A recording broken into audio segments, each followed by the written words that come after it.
C'est curieux, vous citez juste des poètes ou des philosophes, vous ne citez pas d'architectes. L'architecte, ça passe à côté. En particulier Corbusier. Corbusier a cru faire une œuvre révolutionnaire. Et en réalité, il a fait le projet architectural du capitalisme monopolistique d'État, comme nous disons. Et d'ailleurs aussi du socialisme d'État. En se voulant révolutionnaire il y a 50 ans environ, Corbusier et les gens du Bauhaus sont allés littéralement au-devant des formes architecturales et urbanistiques qu'allait réclamer l'économie moderne, c'est-à-dire monopolistique. D'où leur succès mondial. Mais aucun problème n'est réglé. En tout cas, ils ont construit de l'habitat et non pas de l'habité. L'espace habitable, l'espace vécu, animé. Le fonctionnalisme sépare tous les éléments et les projette dans des espaces spécialisés. Alors que la vie sociale a été construite sur la polyfonctionnalité et ne peut pas avoir une autre base qu'une base polyfonctionnelle. D'ailleurs, le fonctionnalisme oublie dans son analyse des fonctions, il oublie des fonctions tout à fait importantes. J'ai eu l'occasion souvent de le dire, que le fonctionnalisme oublie la fonction ludique, le jeu, qui est une fonction de la vie sociale. Il oublie la fonction symbolique. Quand il y pense, peut-être chez nous c'est monétarisé, c'est commercial. Oui, alors le symbole est pris d'une manière tout à fait, commerciale. Il oublie la fonction informative, la ville est remplie d'informations, alors que la ville fonctionnelle, il n'y a pas d'informations, si ce n'est sur les fonctions elles-mêmes qu'on suppose remplies par les espaces. Les espaces n'informent plus que sur eux-mêmes, c'est pourquoi ils ont ce caractère sec, desséché, désertique.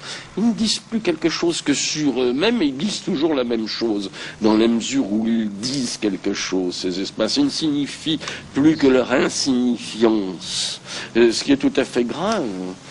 Il y a une chose qui me taquine un petit peu, c'est que d'un côté, vous déplorez vraiment cette perte de la rue et toutes ces fonctions de petits métiers, ces échanges, aussi bien le jeu que les occupations artisanales.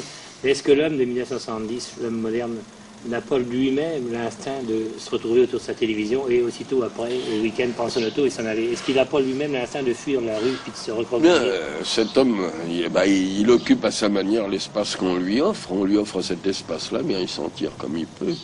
Mais le résultat...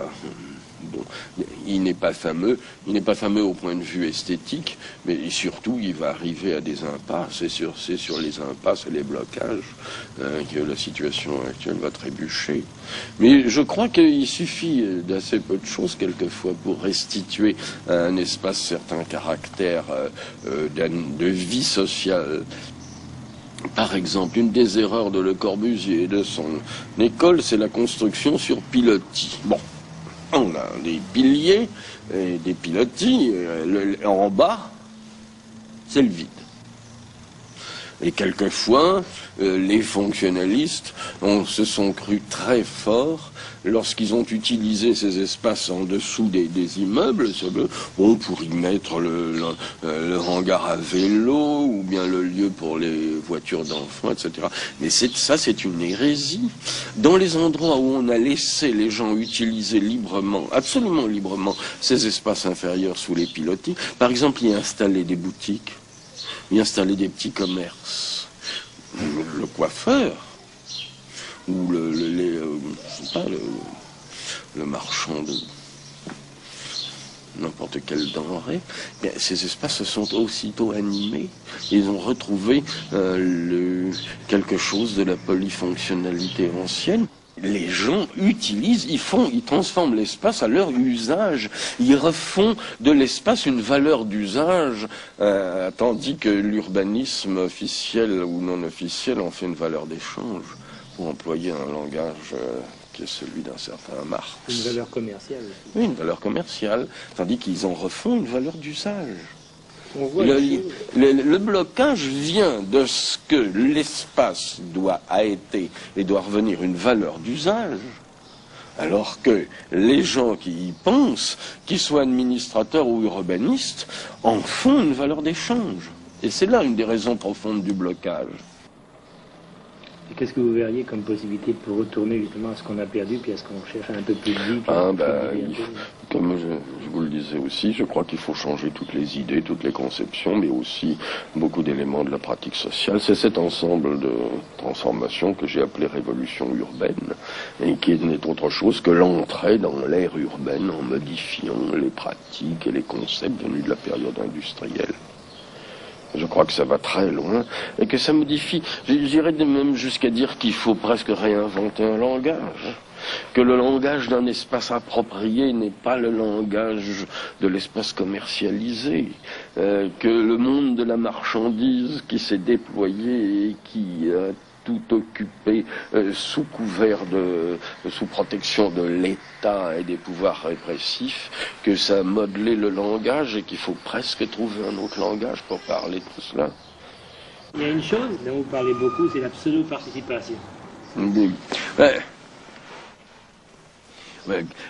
On est tellement épouvanté de tous les côtés devant les résultats de ce qu'on a fait qu'on essaie de le rattraper. Pour rattraper les choses, et rattraper assez mal, il y a l'animation et la participation. Dans l'espace répressif, on essaie de remettre de la vie. Ça ne marche pas. On a tué la spontanéité, et après on essaie de faire de la réanimation. Ça ne marche pas. On écarte les gens les uns des autres, les fonctions les unes des autres, on disperse comme un véritable... J'ai appelé ça l'analyse spectrale, parce que ça fait comme un spectre, mais dans tous les sens du terme, d'un spectre coloré où toutes les couleurs sont réparties, séparées les unes des autres, mais aussi d'un spectre, en ce sens qu'il n'y a plus qu'un fantôme d'existence. Et alors on essaie de réparer cela, de rétablir un peu d'existence sociale avec la participation. C'est le comble. Comment? C'est le comble. Alors mais on cherche la vie, puis après on essaie de la ramener. Mais on ne rétablit qu'un fantôme, on ne rétablit qu'un spectre. Et j'ai assisté à des opérations qui étaient de véritables mystifications. Par exemple à Toulouse. À Toulouse, on a construit une ville nouvelle qui s'appelle le Mirail, où il y a 200 à 150 000 habitants. C'est d'ailleurs pas tout à fait terminé. On a fait les plans, les projets. Et une fois les plans et les projets terminés, on les a présentés à la population. C'est-à-dire que dans une salle, on a convoqué les gens. Il est venu combien? Dans une ville de 400 000 habitants pour une nouvelle ville de 100 à 550 000 habitants, il est venu, je crois, 200 ou 300 personnes. Elles ont regardé ça. Elles n'ont pas dit grand-chose, à peu près rien même. Ils ont été plutôt surpris qu'autre chose. Et puis on a dit qu'on avait consulté la population et qu'elle était participante. Ça me paraît une mystification extraordinaire. C'est une des dernières mystifications de la pseudo-démocratie, de la démocratie qui se suicide, qui se tue elle-même parce qu'elle n'arrive pas à quelque chose de concret. Avez-vous l'impression que les gens au Moyen-Âge, au XVIIIe, fuyaient la ville leur week-end? Non, absolument pas. Ils aimaient leur ville et c'est pourquoi ils ont fait quelque chose de très beau. Et ces villes sont magnifiques et restent magnifiques. Mais même pour nous, même dans ce cadre-là, c'est devenu des objets de consommation.